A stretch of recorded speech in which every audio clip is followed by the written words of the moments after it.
Menanyakan ke Pak Ahmad terlebih dahulu.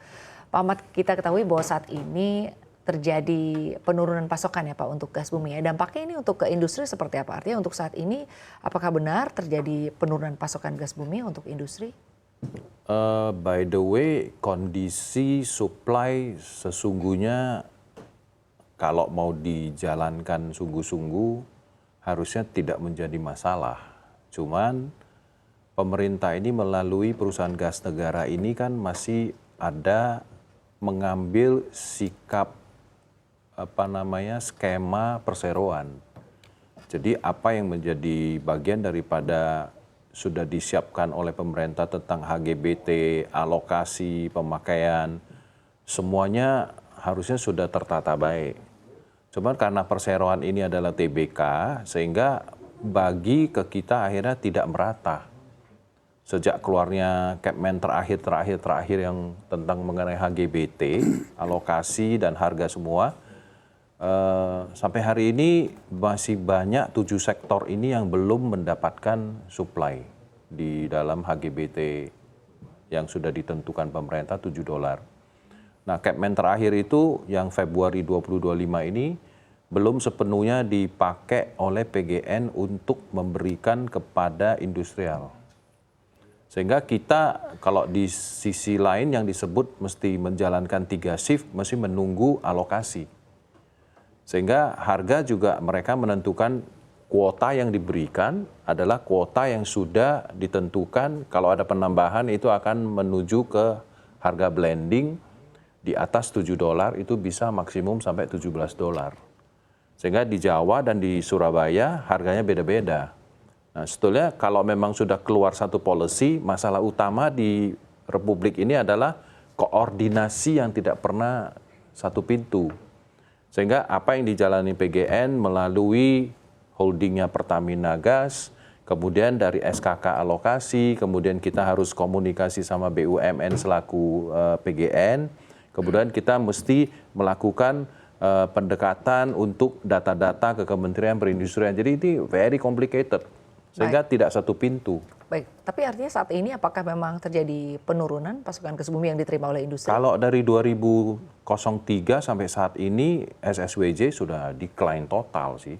Cuman ada sebagian area yang sudah dijanjikan oleh PGN bahwa itu ada sumur-sumur baru, terus digabungkan dan di blending, plus ada kondisi di mana LNG juga dibawa ke Jawa dan Sumatera, itu yang menjadi bagian daripada blending di mana decliningnya udah siapapun udah tahu bahwa kondisi SSWJ sudah decline dari sejak 3-5 tahun yang lalu ya.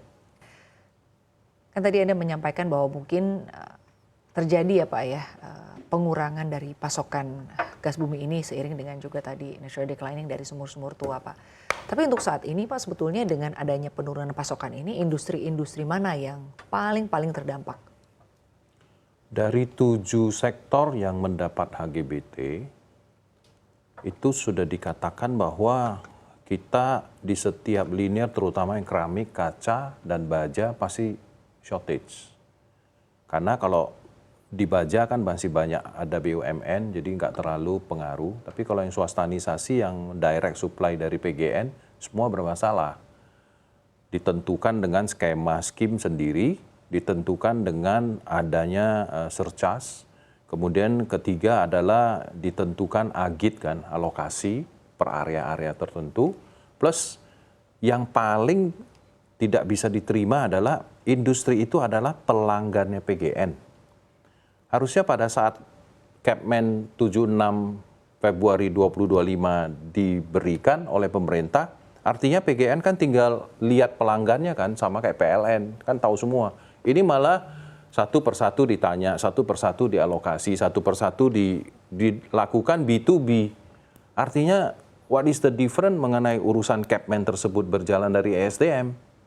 Nah, PGN itu yang harus melakukan ketentuan pemerintah yang sudah dikoordinasi lewat ESDM. Dan Menko, kemudian kita punya Bapak Angkat di Kementerian Perindustrian. Itu harusnya satu tangan, satu jalur. Ini kita malah ditanya satu persatu, yuk pakai ini, pakai ini.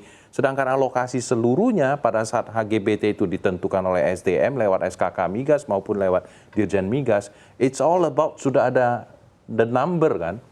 Nggak mungkin kan besok diberikan baru cari lagi sumbernya kan nggak mungkin.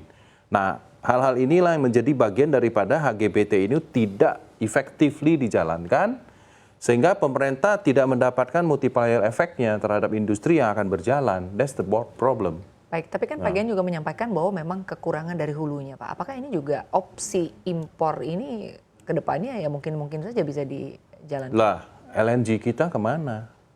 Kenapa pemerintah dari dulu seperti tadi Pak Edi bilang, sudah for years kan Pak, kita itu harusnya mempunyai persiapan untuk melakukan what next setelah gas bumi nggak ada, apakah LNG, apakah impor, ini nggak pernah dipikirin oleh sektor energi kita, ini masalahnya. Tapi kan LNG kita juga sudah berkontrak Pak dengan buyers dari luar Pak. Artinya 40% masih ada kok, nggak semua kok. Dan di mana-mana kan juga decline dan tidak perlu diragukan lah istilahnya. Kalau memang ada di Tangguh, ada di Bontang, ada di Masela, ada di mana Andaman nanti yang akan datang, semua ada. But we are never doing as per tata kelola yang sudah benar-benar struktur. Ini problem utamanya ada di pemerintah yang tidak terkoordinasi. One into the other artinya masing-masing jalan masing-masing. Kayak sekarang Tangguh, ya Bontang more or less 3-4 train belum 100% dijalankan. Artinya cuma melayani ekspor. Nah sisanya kenapa nggak dipikirin untuk di Indonesianya? Itu yang bermasalah, di mana posisi-posisi inilah yang menjadi keputusan politik yang harus dilakukan oleh pemerintah. Baik.